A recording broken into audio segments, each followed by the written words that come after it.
Hello everyone, welcome back smart study hub. आपके अपने YouTube channel पे आप सभी का स्वागत है। मैं आपकी सरोज मैम लेकर के आई हूँ टीजीटी पीजीटी और नेट लेवल का मैथमेटिक्स क्लासेस।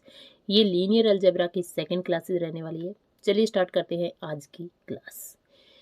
क्या करने वाले हम, इक्वलन फॉर्म और ट्रेंगुलर फॉर्म क्या होती है, ठीक है, नॉर्मल फॉर्म या कैनोनिकल फॉर्म आपकी क्या होती है मैट्रिक्स की। Next we will discuss class 3।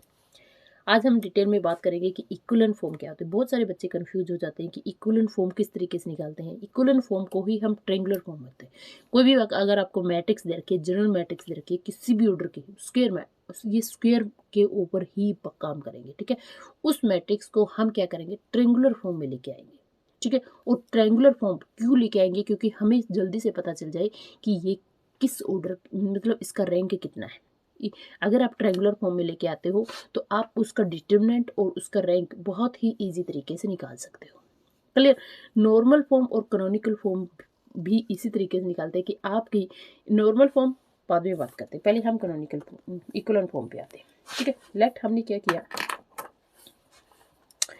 Late A B हमने मैट्रिक्स ले ली। लेट ए कोई मैंने मैट्रिक्स ले ली, general M cross N order की मैट्रिक्स ले ली। Then A is said to be equivalent form if following the conditions. कुछ कंडीशंस को ये फॉलो करेगा। First, non zero elements in each non zero row is unity which is called leading entry of a row, ठीक है। अब एक बात ध्यान दो, मैं एक जनरल मैट्रिक्स लेके चल रही हूँ। पहले ये क्या करना चाहता है कि कोई भी आपकी रो स्टार्ट हो रही है ना, फर्स्ट नॉन जीरो एलिमेंट, जो पहला नॉन जीरो एलिमेंट होगा ना, मान लिया यहाँ जीरो है, यहाँ जीरो है, लेकिन जो पहला नॉन जीरो एलिमेंट होगा ना वो किसी भी रो का वन होगा, ठीक है। सपोज दैट यहाँ पे मैंने ये वन ले लिया, ठीक है। सेकंड में इसके नीचे आपका जीरो ही होना चाहिए। समझ में आ गया। अगर मान लो यहाँ पे मेरा जीरो आ रहा है, ठीक है, कोई बात नहीं, लेकिन जैसे ही नॉन जीरो आएगा, जैसे ही नॉन जीरो एलिमेंट आएगा, वो जैसे मान लीजिए मेरा यहाँ पे नॉन जीरो है तो यहाँ पे आपका क्या होना चाहिए, वन होना चाहिए। ये इस तरीके से आपकी जो फॉर्म बनेगी वो क्या होगी, इक्विवेलेंट फॉर्म बनेगी, ठीक है। हो सकता है यहाँ मेरा जीरो जीरो जीरो जीरो आ जाए, ठीक है। हो सकता है यहाँ पे मेरा जीरो जीरो यहाँ वन आ जाए, मतलब जो नॉन जीरो एलिमेंट होगा ना वो क्या होगा, वन होगा। फर्स्ट नॉन जीरो एलिमेंट जो एंट्री होगी आपकी रो की वो क्या होगी, नॉन जीरो होगा तो वो वन ही होगा, नहीं है तो उसको बनाओ। इस फॉर्म को आप क्या बोलोगे, इक्विवेलेंट फॉर्म बोलोगे, ठीक है। इस तरीके से आपको क्या, the number of zeros before the leading entry each row is less than the number of each non zero in succeeding zero.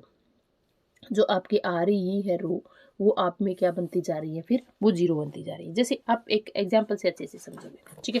जैसे मैंने क्या किया, एक मैट्रिक्स ले ली, क्या, ए मैट्रिक्स ले ली, जैसे 1 2 3 2 2 3 5 1, ठीक है, 1 3 4 5, ठीक है। ये मैंने एक मैट्रिक्स ले ली, ये 4 5 इधर है, 4 इधर है, ठीक है। अब आप क्या करोगे, ऑपरेटिंग करोगे, ऑपरेशन लगाओगे, चाहे आपको रो ऑपरेशन लगाना पड़े, चाहे आपको कूलम ऑपरेशन लगाना पड़े, ठीक है। आपको क्या बनाना है, देखो ये जो फर्स्ट रो है इसमें तो वन से स्टार्ट हो रही है तो हमें तो इसमें कोई प्रॉब्लम नहीं है। हमें तो इसको जीरो बनाना है, इसके नीचे क्या आनी चाहिए, इस वन के नीचे आपकी जीरो आनी चाहिए। पहले तो इसको जीरो बनाओ, फिर आपके हो सकता है ये जीरो बन जाए, जीरो ना बने तो इसको वन बनाओ, ठीक है। तो सबसे पहले मेरा काम क्या है, इसको जीरो बनाना। तो पहला ऑपरेशन लगाऊंगी मैं, ऑपरेटिंग R2 में ऑपरेट करेंगे, R2 माइनस में 2R1, इसको मैं 2 से गुना करके इसमें सब्ट्रैक्ट कर दूंगी तो मेरा पहला काम खत्म, ठीक है। तो लगा के देखो आप, यहाँ पे फर्स्ट कोई चेंज नहीं होगा, 1 2 3 2, ठीक है। ये बन जाएगा जीरो, यहाँ से बन जाएगा आपके पास 2 से गुना करके, इसको 2 से गुना करके इसमें से सब्ट्रैक्ट करो तो ये बन जाएगा -1, ठीक है। यहाँ से 2 से 6 को 5 में से लेस करोगे तो कितना आ जाएगा, -1, और इधर 2 से गुना किया और 1 में से करेंगे तो -3, ठीक है। अब इसमें कोई चेंज नहीं। अब इसको भी क्या बना दो, जीरो बना दो। इसको भी जैसे ही आप जीरो बनाओगे डायरेक्ट बना दो। तो आप ऑपरेट करोगे R3 में, R3 में मैंने ऑपरेट किया, R3 माइनस में R1, ठीक है ना, माइनस में R1। जैसे ही 1 - 1 जीरो बन जाएगा, ये जीरो बन जाएगा। 3 - 2 कितना बन जाएगा, 1 बन जाएगा। ये 4 माइनस में 3, ये भी 1 बन जाएगा। एंड ये 5 माइनस में 2 करोगे तो ये बन जाएगा मेरा 3। इतनी बात समझ में आई, कुछ इजी हुआ, बिल्कुल हुआ। अब आपका काम क्या है, अब इस टर्म को 1 बनाना, ठीक है। अब आपको काम करना क्या है, इसको 1 बनाना, पहला काम, ठीक है। तो मैं -1 से गुना कर दूंगी तो कोई फर्क नहीं पड़ने वाला, तो सेम मेरे पास क्या वैल्यू बन जाएगी। चलो आगे लिख लेती हूँ मैं इसको। सिंपली करने के बाद ये ए के इक्विवेलेंट ही चल रही है मैट्रिक्स, ये आ जाएगी मेरे पास 1 2 3 2, ये बन जाए 0 1 1 3 और 0 1 1 3, ठीक है। अब आपको क्या करना है, ये तो 1 बन गई, अब इसको 0 बनाना है। तो इसको जैसे ही 0 बनाओगे तो आपके पास R3 में ऑपरेट करना है, R3 में ऑपरेट करना है, तो R3 माइनस में R2, ठीक है। देन वी गेट, हमें क्या मिल जाएगा, देखिएगा हमें मिल जाएगा क्या, जैसे ही मुझे मिलेगा एक नई मैट्रिक्स मिल जाएगी 1 2 3 2, ये बन गया 0 1 1 3। इसके ऊपर तो कोई सेकंड और फर्स्ट को कोई चेंज नहीं करना, इसमें इसको लेस करेंगे तो मुझे मिल जाएगा 0, 1 में से 1 गया 0, 1 में से 1 गया 0, 3 में से 3 गया 0, ठीक है। अब आपके पास क्या मिल गया है मुझे, 0 0 मैट्रिक्स। अब आप देखो नंबर ऑफ नॉन जीरो रो कितनी है, नंबर ऑफ नॉन जीरो रो 1 और 2, ठीक है। जितनी नंबर ऑफ नॉन जीरो रो होंगी उतने ही मैट्रिक्स का क्या हो जाएगा, ऑर्डर हो जाएगा, सॉरी रैंक हो जाएगा। तो rank of A equal to कितना आ गया है 2, which is equal to number of non zero rows. Clear, समझ में आ गया, उम्मीद है आपको क्वेश्चन समझ में आ गया होगा। क्यों लिया मैंने, रो ही क्यों लिया। अब आप एक बात ध्यान दो, ये कितने ऑर्डर की मैट्रिक्स है, ये ऑर्डर 1 2 3 क्रॉस में 4 ऑर्डर की मैट्रिक्स है, ठीक है ना।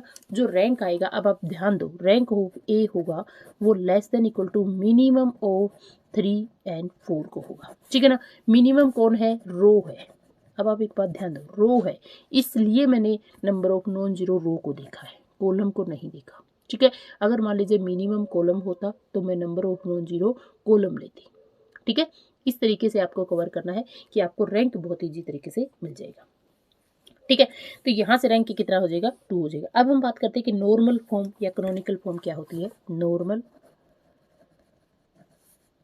फॉर्म और कैनोनिकल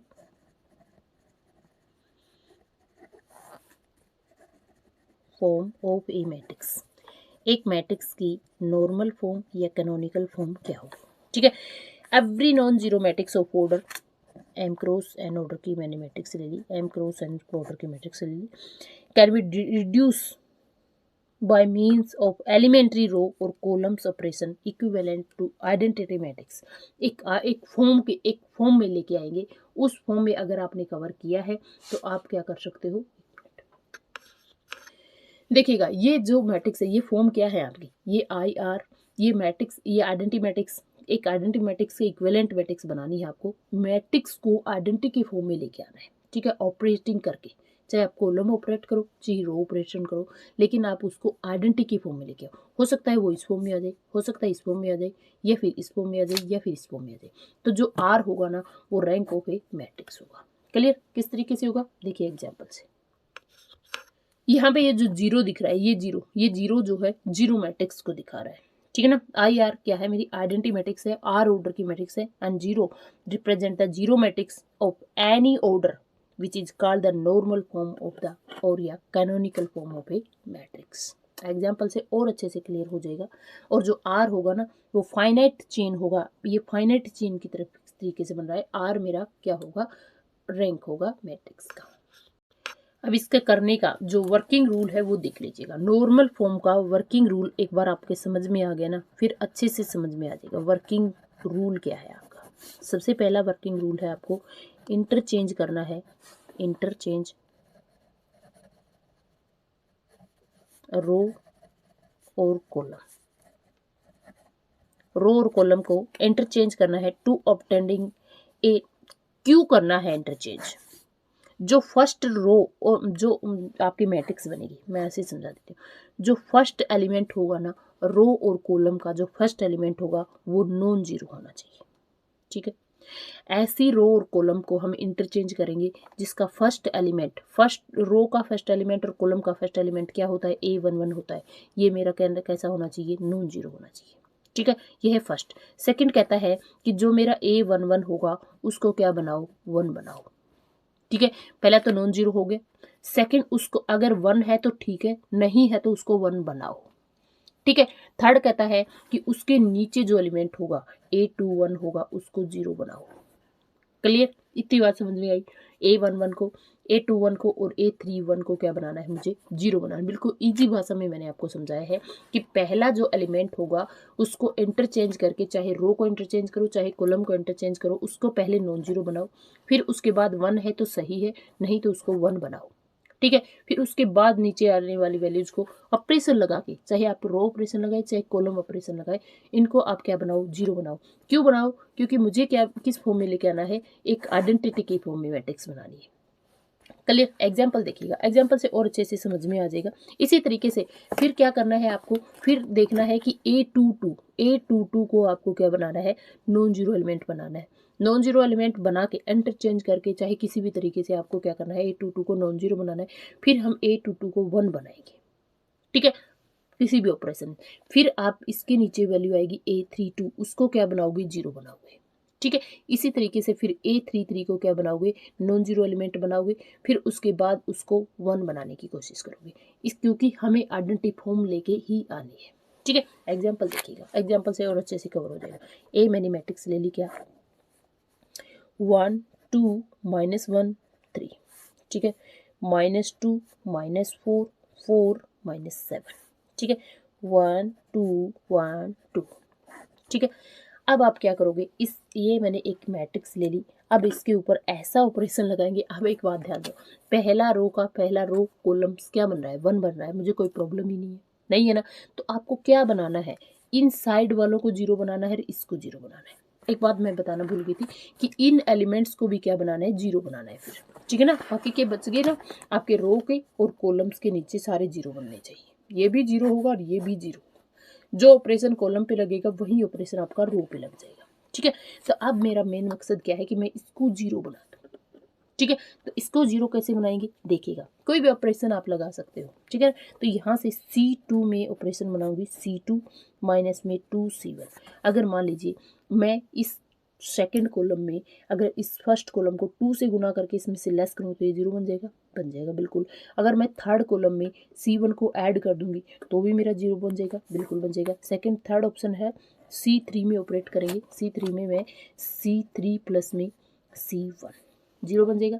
अब इस C4 में देखेंगे तो देखो, अगर मैं फर्स्ट कॉलम को 3 से मल्टीप्लिकेशन करके अगर सब्ट्रैक्ट कर दूँ तो 0 बन जाएगा ना। तो यहाँ से C4 में क्या कॉलम आ जाएगा, C4 माइनस में 3C1। अब खुद ऑपरेशन करके देखो। ठीक है, तो आपको अच्छे से समझ में आएगा।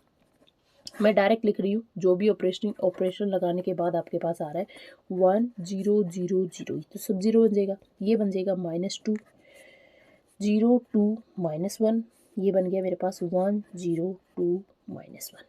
अब आपका काम क्या है, अब आपका काम है इसको 0 बनाओ। क्यों, क्योंकि मुझे तो मैट्रिक्स क्या लेके आनी है, आइडेंटिटी मैट्रिक्स लेके आनी है। ठीक है, तो यहाँ से आपके पास क्या लेके आएंगे, जैसे ही आप इसको इस R2 में ऑपरेटिंग करेंगे तो देखो R2 में मैं करूँगी ऑपरेशन R2 प्लस में 2R1, तो ये 0 बन जाएगा, है ना। तो ये तो 0 पहले से ही बैठा हुआ है तो कोई फर्क नहीं पड़ने वाला।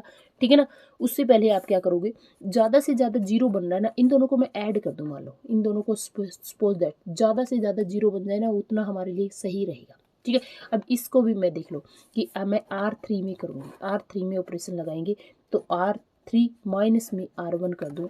देखो R3 में अगर मैं इसको सब्ट्रैक्ट कर दूँ तो 0 बन जाएगा ना। एंड चलो आप देख लो, यहाँ पे मैंने क्या किया 1 0 0 0, यहाँ पे मैंने 2 से गुना कर दिया, ऐड किया तो क्या बन गया 0। यहाँ पे 0 था ही, यहाँ पे कोई इफेक्ट नहीं पड़ने वाला। ये क्या आ गया -1, ये क्या आ गया 0, यहाँ पे भी 0, यहाँ पे कोई फर्क नहीं पड़ने वाला 2 और -1। आगे बात समझ में क्लियर। अब मैं क्या करूँगी, एक ऑपरेशन लगाऊंगी किसके ऊपर, इसके ऊपर, इन दोनों को क्या कर दूंगी, ऐड कर दूंगी, 2 से गुना करके ऐड कर देंगे। ठीक है, तो किसके ऊपर ऑपरेशन लगा, C3 के ऊपर ऑपरेशन लगा। तो देखिए यहीं पे मैं लिख रही हूँ C3 के ऊपर ऑपरेशन लगाएंगे, C3 प्लस में 2 से गुना किया C4 को और ऐड कर दिया। तो देखो 2 से गुना करेंगे इसको, इसमें ऐड करेंगे तो ये 0 ये 0 बन गई, बात समझ में क्लियर। तो यहाँ बन गया 1 0 0 0 0 0, ये 0 बन जाएगा, ये -1 0 0, ये 0 बन जाएगा, ये -1। क्लियर। अब आप एक बार ध्यान से देखो, तो मेरे पास फाइनली क्या बन गया, फाइनली आपके पास बन गया है, ये बन गया 1 0 0 0, ये बन गया 0 0, ये 0 बन जाएगा, ये -1, ये 0 0 0 और ये -1। क्लियर।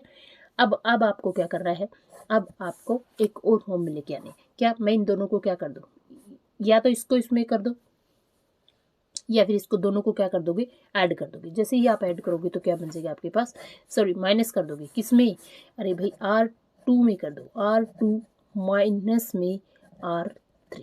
ठीक है, तो आपके क्या, आपके पास बन जाएगी 1 0 0 0, ये बन जाएगा 0 0 0 0 0 0 0 -1। ठीक है, अब आपको क्या करना है, इसमें -1 को बाहर ले लेंगे। जैसे ही -1 को बाहर लेंगे तो आपके पास क्या वैल्यू आ जाएगी, ये प्लस का हो जाएगा। ठीक है, यहाँ से मुझे मिल जाएगा 1 0 0 0, ये बन गया 0 0 0 एंड 0 0 0 1। ठीक है, अब आपको क्या करना है, इंटरचेंज कर लेना है। कैसे, इसको जैसे मैंने क्या किया, C3 को C2 को इंटरचेंज करना है C4 में से।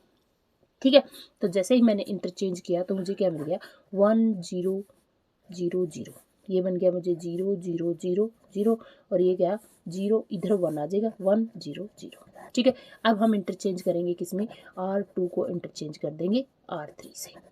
ठीक है, तो फाइनली मेरे पास क्या आ गया है, 1 0 0 0 0 1 0 0 0 0 0 0। अब देखो ये क्या बन गई, ये एक और 2 ऑर्डर की आइडेंटिटी मैट्रिक्स बन गई। ये कैसा फॉर्म बन गया है मेरे पास, I2 0, और ये भी 0, क्योंकि ये कंप्लीट 0 0 0। ठीक है, तो ये बन गया है मेरे पास जो नॉर्मल फॉर्म बनी है, कितने ऑर्डर की बनी है, 2 ऑर्डर की। तो रैंक ऑफ ए मेरे पास कितना आ जाएगा, रैंक ऑफ ए बन जाएगा मेरे पास 2 बन जाएगा। क्लियर, उम्मीद है ये सब समझ में आ गया होगा। बैटरी भी बिल्कुल लो हो गई है। मिलते हैं नेक्स्ट क्लास में, तब तक के लिए जय हिंद जय भारत।